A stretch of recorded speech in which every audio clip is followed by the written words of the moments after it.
Hi friends, मेरा नाम अभिषेक है और आपका स्वागत है मेरे चैनल ट्रेडिंग विज़र्ड पे।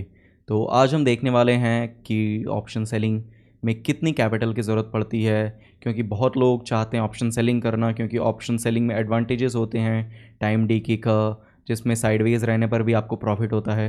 बट बहुत लोगों को ये कन्फ्यूजन होता है कि ऑप्शन सेलिंग में कितना कैपिटल रिक्वायर होता है और कितने से हम ऑप्शन सेलिंग स्टार्ट कर सकते हैं एक लॉट में। अगर मैं पहले की बात करूँ तो पहले जब मार्केट में लॉट साइज इंक्रीज़ नहीं किया था गवर्नमेंट ने, तब उस वक्त हेज बेनिफिट के साथ ऑप्शन सेलिंग 50 to 60,000 में हो जाता था। बट अभी ये चीज़ पॉसिबल है, बट उसमें भी कुछ ट्विस्ट हैं जिसके बारे में आज मैं डिस्कस करूँगा। बहुत लोग ऐसा बोलते हैं कि 50,000 में भी अभी ऑप्शन सेलिंग होता है, तो वो कितना सही है कितना गलत है वो भी मैं बताऊंगा आपको कि क्या जो ऑप्शन सेलिंग 50,000 में होता है उसमें क्या दिक्कत है और क्या वो आपको करना चाहिए या नहीं करना चाहिए। और मैं आपको बताऊंगा कि ऑप्शन सेलिंग में मोस्टली हमें कितने यूजुअली कैपिटल की ज़रूरत पड़ती है और हमें कितने लॉट से स्टार्ट करना चाहिए अगर आपके पास एक लिमिटेड अमाउंट ऑफ मनी है। तो चलिए वीडियो को स्टार्ट करते हैं। चैनल पर नए हैं तो चैनल को सब्सक्राइब करके बेल नोटिफिकेशन ऑन कर लीजिए, जिससे आपको सारे वीडियोस टाइम टू टाइम मिलती रहें। यहाँ पर आप देख सकते हैं कि धन में मैंने ऑप्शन सेलिंग का स्ट्रैटेजी बिल्डर ऑन करके रखा है और यहाँ पर जितना भी मार्जिन वगैरह लगेगा मुझे यहाँ पर दिख जाएगा। ये बताने से पहले एक बार मैं आपको बताना चाहूँगा कि ऑप्शन सेलिंग में हेज क्या होता है। बहुत लोगों को हेजिंग नहीं पता होगी। तो एक्चुअली में जैसे मान लीजिए ये चार्ट है, आपको दिख रहा है कि यहाँ पर एक रेंज है, यहाँ पर एक रेंज है।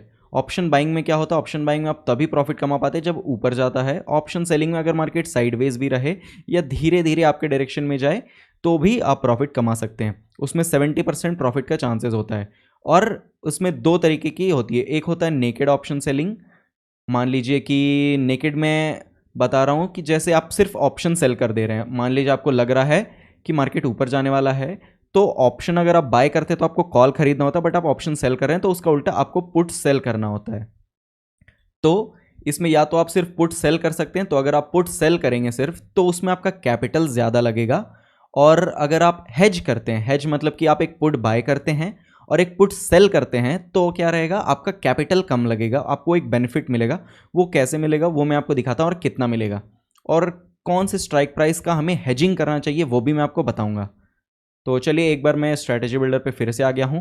एक बहुत ही ज़रूरी बात कि जो बिगिनर इंटरमीडिएट ट्रेडर्स हैं वो ऑप्शन सेलिंग कर रहे हैं अगर, तो उन्हें हमेशा ओटीएम करना चाहिए। मैं ये स्ट्रिक्टली प्रेफर करता हूँ, क्योंकि इसमें थीटा डी के बहुत ज़्यादा होता है और बड़े मूव्स नहीं होते हैं। तो क्या है कि आपको थीटा डी के प्रीमियम डी के धीरे धीरे मिलता जाता है। अगर आप एटीएम या आईटीएम पे करते हैं तो उसमें बड़े बड़े स्पाइक्स आते हैं, जिससे आपका लॉसेज जो है वो अनलिमिटेड हो सकता है। इसलिए अगर आप न्यू हैं, आपके पास ऑप्शन सेलिंग का अच्छा एक्सपीरियंस नहीं है, तो हमेशा सिर्फ ओटीएम में करें। तो आप लोगों में से बहुत लोगों ने वीडियोस देखे होंगे कि 50,000 में ऑप्शन सेलिंग कर लो, 60,000 में ऑप्शन सेलिंग हो जाती है।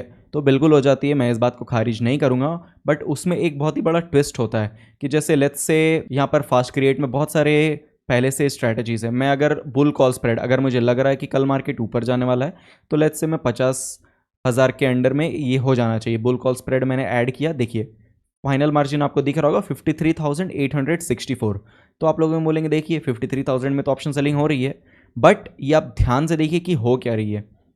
आप एक ऑप्शन सेल कर रहे हैं, एक बाय कर रहे हैं। आप 24,850 का ऑप्शन सेल कर रहे हैं, तो मार्केट में यहाँ पर मैं एक बार मार्क करके दिखाता हूँ। 24,850 अभी 24,736 पे है।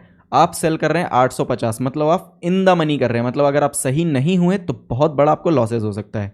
आप ये वाला ऑप्शन सेल कर रहे हैं इस प्राइस के आसपास, और इसके अलावा आप क्या कर रहे हैं, आप 24,750 का कॉल बाय कर रहे हैं। आप लोगों ने कहेगा कि अच्छा ठीक है इसमें लॉस होगा तो कॉल में प्रॉफिट हो जाएगा। 24,750 कहाँ है, ये देखिए, आप एट द मनी का कॉल भी बाय कर रहे हैं इस पॉइंट पे। तो इसमें क्या है कि अगर आपके फेवर में मार्केट गया बहुत फास्ट तभी आपको प्रॉफिट होगा, क्योंकि अगर मार्केट स्लो एंड स्टडी धीरे धीरे यहीं पे रुका रह गया तो आपको ऑप्शन सेलिंग में भी लॉस होगा, आपको ऑप्शन बाइंग में भी लॉस होगा। अगर ये नीचे गया और सडनली ऊपर आ गया तो कॉल तो आपको बड़ा लॉस दे ही देगा, ऑप्शन जो आपने सेल किया था वो भी स्पाइक देके आपको लॉस कर देगा। तो इसमें क्या है, प्रोबेबिलिटी कम हो जाती है, क्योंकि कमा आप कितना सकते हैं वो देखिए। आप ऑप्शन सेलिंग कर रहे हैं 24,850 का, जो है 170 का, तो आप मैक्सिमम कितने रुपए कमा सकते हैं। 170 का आपने ऑप्शन सेल किया और आप बाय कितने का कर रहे हैं वो देख लीजिए। बाय आप कर रहे हैं 217 रुपये का, मान लीजिए इसको राउंड फिगर करके 215 करता हूँ मैं। 215 का आप बाय कर रहे हैं, मतलब आप कमा तो सकते हैं 170 रुपये, पर आप गवा सकते हैं 215 रुपये। मतलब आपके डायरेक्शन में भी गया तो ये 170 तो आप कमा लेंगे, बट अगर आपके डायरेक्शन में नहीं गया, आपके अगेंस्ट गया, तो ये 215 तो जीरो होगा ही, बट ये 170 का है, ये भी आपको अनलिमिटेड लॉसेस दे सकता है। क्योंकि इसमें क्या होगा कि मान लीजिए ये 170 रुपये का ऑप्शन है, अगर मार्केट आपके अगेंस्ट जा रहा है बहुत स्लो एंड स्टडी, तो ये उतना ज़्यादा डीके नहीं होगा, क्योंकि ये ओटीएम नहीं है, इसमें थीटा डीके उतना ज़्यादा आपको नहीं मिलेगा अगर ये नॉर्मल पेसिंग से धीमे धीमे धीमे धीमे जा रहा है। बट ये आपका डीके होना स्टार्ट हो जाएगा और उतनी फास्ट ये आपको प्रॉफिट नहीं देगा। इसलिए ये कभी भी नहीं करना चाहिए कि बहुत पास पास का आपको हेज करने के लिए लेना चाहिए। ये आपको तभी करना चाहिए इतने क्लोज वाले स्ट्राइक प्राइसेस जब आपको लगे कि मार्केट में एक बड़ा मोमेंटम होने वाला है। तो कभी भी आपको लग रहा है ना कि 50,000 में ऑप्शन सेलिंग हो रहा है, नहीं, ये नहीं पॉसिबल है, क्योंकि ऑप्शंस में जो लॉट साइजेस होते हैं वो गवर्नमेंट ने बढ़ा दिए हैं। अब वो लॉट साइजेस पहले जैसे नहीं रहे हैं। तो एक बार चलिए देख लेते हैं कि एक्चुअली में कितना लगने वाला है। तो जैसा मैंने बताया कि हमें सिर्फ ओटीएम करना है, हमें इन द मनी या एटीएम नहीं करना है बिगिनर या इंटरमीडिएट को, क्योंकि इसमें लॉसेस बड़े होते हैं। तो मान लीजिए अगर कल मुझे लग रहा है कि मार्केट एक रेंज में है, इस रेंज में मुझे लगता है मार्केट अगर नीचे जाएगा तो ये 24,700 के आसपास है अभी मार्केट। तो जैसे मैं सोचूंगा कि मैं 25,000 का कॉल सेल करूं, ये ओटीएम हो गया। तो चलिए देखते हैं 25,000 का कॉल सिर्फ सेल करूंगा तो कितना लगेगा।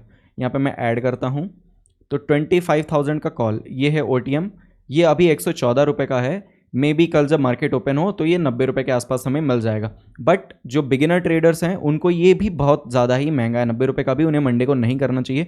उनको 60-70 रुपये का कुछ मिले तो ज़्यादा बेटर रहेगा, क्योंकि उसमें थीटा डी के और ज़्यादा रहेगा।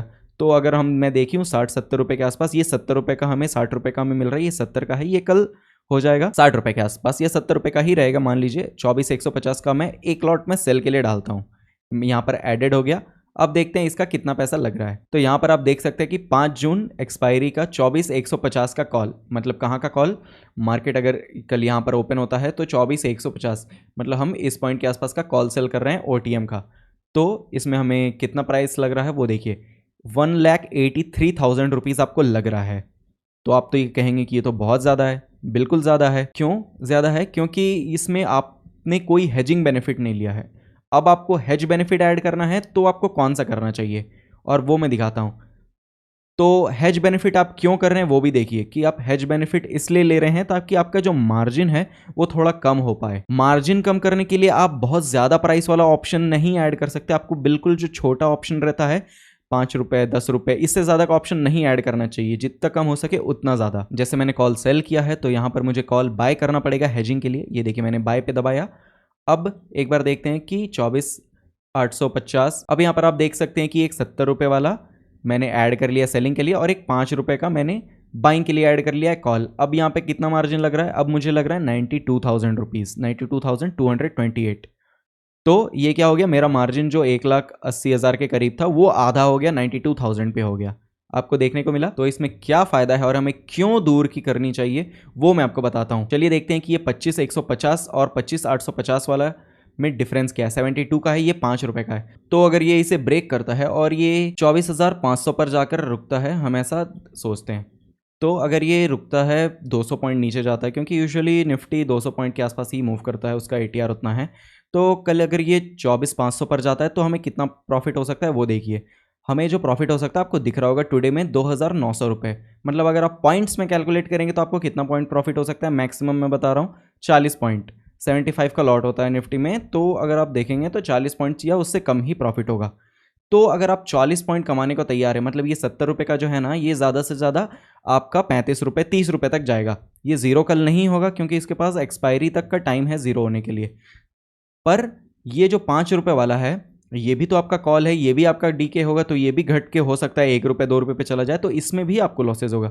अब मान लीजिए आप 5 रुपये का नहीं लेके इसे हटा देते हैं, और हम देखते हैं कि अगर हम इसमें ऐड कर देते हैं कोई महंगा, जिससे हमारा हेजिंग बेनिफिट ज़्यादा मिल जाए। तो 70 रुपये का मैंने वहाँ पर ऐड किया है। चलिए कोई और हम ऐड कर देते हैं, मान लीजिए 50 रुपये का। 50 रुपये का यहाँ पर मैंने ऐड कर दिया। अब आपको क्या दिख रहा है, 49,000 में ही हो जा रहा है। आप बोलेंगे बहुत बढ़िया, बट ये बढ़िया क्यों नहीं है वो मैं बताता हूँ।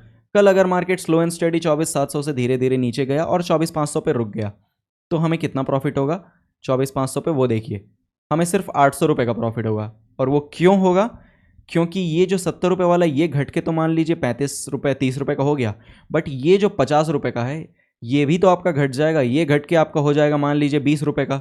तो आपको इधर 30-35 रुपये 40 रुपये आप कमा रहे हैं और इधर आपका 20 रुपये लॉस हो रहा है। इसीलिए हेज बेनिफिट में हमेशा एक छोटे प्राइस वाला 2 रुपये 5 रुपये 10 रुपये इतना कि वो जाए तो उससे बहुत ज़्यादा आप जो ऑप्शन सेल कर रहे हैं उससे आ जाए, तो हमें ज़्यादा फर्क नहीं पड़ना चाहिए। इसलिए ये कभी भी मत देखिए कि जो लोग बोलते हैं ना कि अभी भी कि 50,000 में ऑप्शन सेलिंग हो जाता है, नहीं होता है, क्योंकि ये आप नहीं कर सकते ऑप्शन सेलिंग में। ये 50 रुपये का आप ऐड नहीं कर सकते, आपको कोई सस्ता वाला ऑप्शन ऐड करना पड़ेगा। 2 रुपये 5 रुपये 10 रुपये, 10 रुपये भी बहुत ज़्यादा बोल दिया मैंने, 5 रुपये 6 रुपये तक ही बहुत ज़्यादा है। अगर मैं पुट साइड की दिखाऊँ तो मैं एक बार आपको ऐड करके दिखाता हूँ कि पुट में कितना लगेगा। तो मान लीजिए अगर मैं सोचता हूँ कि मार्केट ऊपर जाएगा, इस रेंज को ब्रेक करेगा 24,900 के ऊपर, तो हम उसमें 70 रुपये के आसपास का कोई OTM चूज़ करते हैं।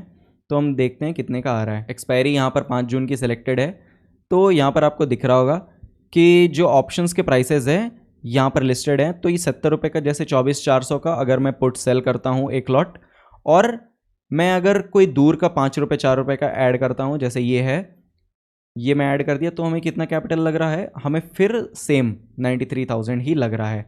तो आपने देखा कि कैपिटल अराउंड 1 लाख लग जाता है, और ये 1 लाख अभी लग रहा है कुछ दिनों पहले तक, लास्ट वीक से पहले तक, जब मे बी इंडिया विक्स थोड़ा हाई था तो ये 1.5 लाख के आसपास लगता था। तो कितना कैपिटल लग रहा है, 1 से 1.5 लाख आपको पर लॉट में ईजिली लग सकता है। इतना आपके पास रखना ही है। मतलब आपको अराउंड अगर 2 लाख रुपए हैं तो आप OTM में ऑप्शन सेलिंग कर सकते हैं, क्योंकि इसमें क्या है, आपका लॉसेज छोटा होगा, आपके प्रॉफिट्स भी छोटे होंगे, बट आपका जो नंबर ऑफ ट्रेड्स है, नंबर ऑफ प्रॉफिट्स है, वो इंक्रीज होगा। मतलब कि आप जो रेगुलर लॉसेस कर रहे हैं उससे आप बचेंगे। और एक बहुत ही इंपॉर्टेंट चीज़, SL हमेशा आपको लगा के रख। तो अगर आप 70 रुपये का ऑप्शन सेल कर रहे हैं जिसमें वो आपको 40 रुपीज़ तक का प्रॉफिट दे सकता है, तो जैसे 20 रुपीज़ का अगर आपने SL सोचा है, तो हमेशा आपका जो SL है, जैसे 70 पे आपने लिया तो 90 रुपीज़ पे SL आपका पहले से सेट होना चाहिए। आप उसे इग्नोर नहीं कर सकते, क्योंकि ऑप्शन में बहुत बड़े स्पाइक्स आते हैं सेलिंग में, जिससे आपको एक बहुत ही बड़ा लॉसेज हो सकता है। इसीलिए हमेशा SL लगा के रखिए। ट्रिगर प्राइस और स्पॉट प्राइस के बीच में थोड़ा सा गैप जरूर छोड़िए। तो आपको समझ आ गया कि कितना कैपिटल लग रहा है। 1 लाख से 1.5 लाख रुपए लग रहे हैं ईजिली। तो आपको यूजुअली अगर आपके पास 2 लाख रुपए तक की फंडिंग है तो आप एक लॉट से OTM में ऑप्शन सेलिंग कर सकते हैं अभी के मार्केट में। अगर आपको कोई भी डाउट्स होंगे तो आप कमेंट सेक्शन में ज़रूर पूछ सकते हैं। चैनल पर नए हैं तो चैनल को सब्सक्राइब करके बेल नोटिफिकेशन ऑन कर दीजिएगा। वीडियो अच्छा लगा तो वीडियो को लाइक एंड शेयर ज़रूर कीजिएगा, ताकि चैनल को भी हेल्प मिले। आज के लिए बस इतना ही, मिलते हैं हम किसी नेक्स्ट वीडियो में। Thank you.